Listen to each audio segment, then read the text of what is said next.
तो दोस्तों आज हम निकल गए हैं कलश शोभा यात्रा में। तो देख सकते हैं आप लोग आज तो हमने देखा यहाँ पे सब लकड़ी भांज रहे, तो मैंने भी इसमें आ गया बीच में लकड़ी भांजने के लिए। और देखिए हम भी इंजॉय कर रहे हैं यहाँ पे।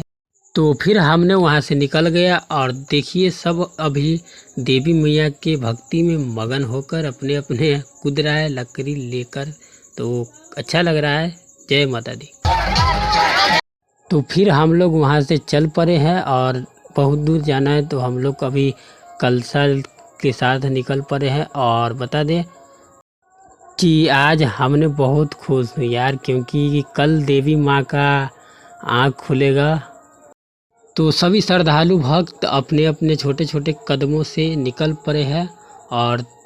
और देखिए जितने भी कन्या कुमारी है सब अपने अपने कलश लेकर और धीरे धीरे कदमों बढ़ा रही हैं और आगे। तो देखिए यहाँ पे हमने फिर निकले हैं और डांस कर रहे हैं। देखिए खतरनाक लग रहा है भाई साहब। तो देखिए यहाँ पे टुनटुन यादव का गाना बज रहा है, तो सुनाते थोड़ा देखिए।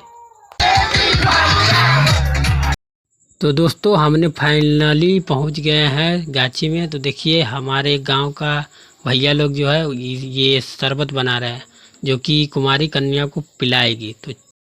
तो दोस्तों फाइनली देखिए पंडित जी ऊपर चढ़ रहे हैं बेल नाथने के लिए। तो दोस्तों फाइनली देखिए ऊपर पंडित जी चढ़ गए और बेल नाथ लिए हैं। तो ये ब्लॉग आप लोग को कैसा लगा कमेंट करके ज़रूर बताइएगा। जय माता दी।